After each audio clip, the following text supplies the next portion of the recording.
Hi there, Dr. Tanzavati here.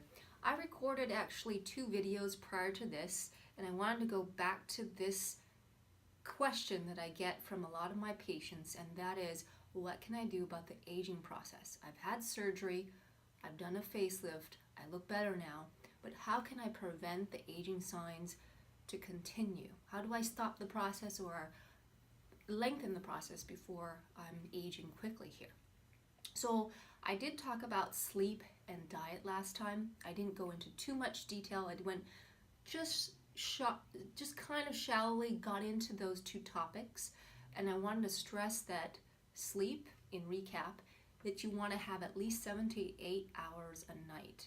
And it sounds like everybody knows that. Everybody knows that to be true. You need to get more sleep. But that common knowledge isn't common practice. I even have trouble in my own daily life to get that 7 hours of quality sleep per night. So there are resources that can help you. And so one thing that I didn't mention in my last video is a book that I've been reading and have really gotten a lot of good knowledge from is Sleep Smarter. I have no, ties with the author. I'm just telling you the things that have helped me, and that's hopefully helpful for you to go into this book and read the strategies that are helpful for getting your 7 hours of sleep. And that all starts from first the mindset of saying, hey, this is a priority for me, and making it your goal to get that 7 hours. There is a sleep journal at the end of the book, and that's very helpful as well. So as I mentioned before, sleep is helpful for you to recover, for your brain to recover, for your cells in your body to repair itself. And that's where inflammation happens throughout the day, from stuff that we put in our body, bad stuff, sun, radiation, and your body needs to repair so that it can limit the amount of inflammation, which leads to aging. The second point I talked about was diet, and I talked about green leafy vegetables. Well, there's more to it than that. I said that green leafy vegetables has good carbohydrates for you, as well as the nutrients and minerals that you need. But in addition, carbohydrates are good. You just want to limit the simple sugars, and that means like your Coca-Cola products that has fructose, high corn syrup, all these bad products for your body. You want to really look at the ingredients and look for complex sugars, complex carbohydrates that have fibers in the sugars, so that as you're breaking down the sugar, it's a slower process, because the more fiber you have, if you have equal amounts of sugar to fiber, then the release of the sugar is more balanced, and you don't have a peak and a release of insulin, which then leads to insulin growth factors and more inflammation in your body, and it can lead to more aging changes as well as cancer. They also have already shown that to be true. And a lot of our Western diet has those types of products in the diet that leads to that process. The other thing is, we already know that corn has been involved in a lot of the industry of cows, the beef, pork, the things that are fed to animals that we then ingest are corn products, which are not natural to them. So they release a lot of byproducts that are toxic. Then we ingest them and we get the byproducts of that. So if you think about it, would you put something in your body that is toxic? If you don't know the source from these animals, they're getting products that they don't normally eat. Would you eat stuff that's not natural to you? Well, that's eventually getting into your system, because you are eating products from beef that are fed corn, or chickens that are fed grains that are not natural to them. So that's something that you want to be aware of, what you put in your body. Another part in your diet that people forget about is, besides vegetables and meats, is the fish that they get.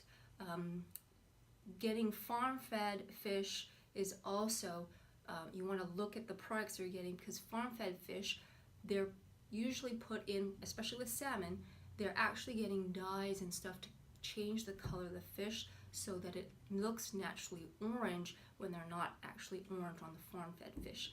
So you want to get really wild-caught fish, which, yes, it's more expensive. All this is more expensive because the industry that's happened to make it more economical requires us to feed things that are cheaply to the animals that we then ingest. So think about what you put in your body. All of these are toxic byproducts that then have an effect on our cells and how the inflammation that we gather in our body, which then leads to aging. So I know it's common knowledge. You say, yes, yes, yes. What's so good about organic? It's not just about organic, but it's about thinking and being more aware of what you feed your own body. All right, so I think I've gone a lot over the diet. There's another part of the diet that I didn't talk about, and that's supplements. People ask me, do you take any vitamins? Do you supplement anything else into your diet? And I've actually found a lot of things in the last few years that have made a difference in how I feel in my body, the energy that I have on a daily basis, and how I repair after injury from, let's say, just working out. So the first supplement that I want to talk to you about is vitamin D3, or cholecalciferol. That is a natural vitamin that you produce if you go out into the sun. Well, not all of us get enough sun every day, and vitamin D3 is important in regulating so many different things, such as sleep and the melatonin production that's released in our system to also control our sleep. So vitamin D3 is important in that. It's important in our bones, and it's important in just how the body repairs. So that's one key ingredient that you do need, and we don't get enough of it. So a lot of people have gone to their doctor, they've gone those tests, and those tests show that they're low in vitamin D. So if you go, one of the tests that you should ask your primary care physician is to just get a vitamin D test and see what your level is. You'll be surprised that you're actually lower than you think, and that's something that most of us need more of. But besides just taking it as a supplement, I do take it as a supplement, but in addition to that, you also have to be aware of how much sun you get. We're in the aging business, and people say, decrease the amount of sun, put sunscreen on, avoid the sun like the plague. It's good and bad because we are humans. The earth has light, 12 to 15 hours a day. You actually need that sun to survive. Everything on this earth survives because of the sun and because of water. So those are two ingredients you do need. So getting enough water in your daily diet, but also getting enough sun. And that doesn't sound like it's the right thing to say. I'm a facial plastic surgeon, and I'm trying to tell my patients to avoid sun after surgery. But after surgery has happened and you've recovered, you actually want daily sun exposure. And the best time is actually in the middle of the day. That sounds bad because the sun's rays are at its highest. That doesn't mean you shouldn't wear sunscreen, but it's also about limiting your sun exposure. So you're not going overboard, but you want a little bit of sun because one, it regulates your sleep, and two, it also gets you your vitamin D that you need. And then the other thing that's great about the sun is that if you've looked at a study, there was a nice video that came out by a dermatologist who actually advocated to go and have more sun. They found that in countries that are in the northern hemispheres that weren't getting enough sun, they had higher levels of cardiovascular disease and heart attacks. And that's because there's nitric oxide in our skin. We actually have a concentration of that we store in our skin, and it's released when we go out in the sun. So that nitric oxide helps to dilate our vessels and helps to prevent coronary artery disease or heart attacks and problems with our heart. So you should get some sun exposure. So that being in itself is important. Some other vitamins that you should know about. This is not necessarily a vitamin, but it is a supplement that I add in my daily routine, and that's turmeric. Anything that's going to decrease inflammation is what I usually propose to my patients. And turmeric is a natural supplement that you should use and really look into. It's activated by black pepper, So you're going to have to find either supplements that have that black pepper, or you could put in your natural diet. Curry, if you look at some of the risks of cancer, the rates of cancer in India and other countries that have a high level of curry in their diet, it's actually very low. And there's a reason why, because the turmeric is acting as a natural anti-inflammatory in their diet that they consume. So that's one supplement that I add in my diet, because as you already know, the basis of aging, again, I've kept saying it over and over, is inflammation. Anything that we can do to decrease inflammation is what is the goal for anything I add to my body. The other thing that you can do for an anti-inflammatory is omega-3 fish oils, or omega-3 fatty acids in general. And you can get that from many sources. So fish is a good supplement, but if you can't get enough fish, some other options are chia seeds, hemp seeds, some natural nuts have a good level of those fatty acids that you need. So look into one other book that I wanted to talk to you about. I guess I'm sort of halfway through this, but this book called Anti-Cancer. And I know it's not related to aging, but it plays a role because the diet that is discussed in this book talks about all the products, vegetables, vitamins that are anti-inflammatory and that can help us in decreasing the risk of cancer in this Western diet. All right, one other thing that I add in my routine is a multivitamin. You should have extra vitamins in your diet. You can take it through many sources, but sometimes we're not getting enough through our diet, and so I do suggest you take a daily multivitamin.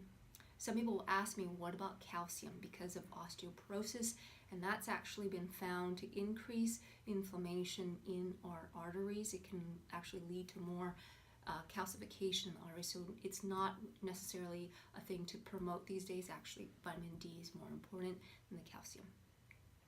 All right, so next thing that I want to talk about, we've talked about sleep, we've talked about diet, and in that diet we talked about supplements and vitamins.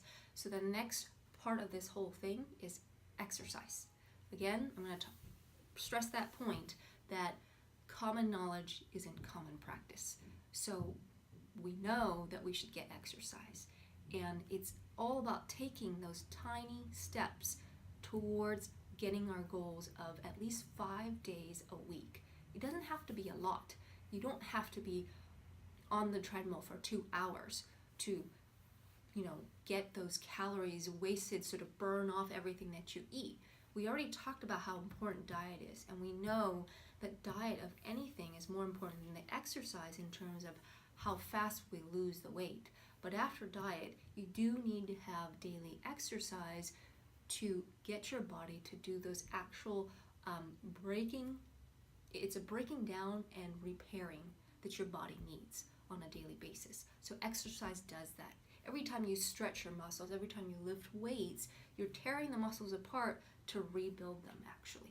So those are important in how you function, but it can affect other things as well, such as mood and sleep. We went all the way back to sleep again, see? So all these things play a role on each other. So when you get good exercise, you get better sleep, you're able to process the diet that you've also taken in. So all of them are important in eventually affecting your aging process and decreasing inflammation, because your body needs something to repair. It needs to build constantly. You want it to be building the right things. So that's what exercise is for. Next part of this, we went sleep, diet, exercise. Oh, and before I move on exercise, usually what my routine is, I do a little bit of stretch in the morning. Why, you might ask, do I do stretch? Because it's been found that stretching your muscles primes your body for the day.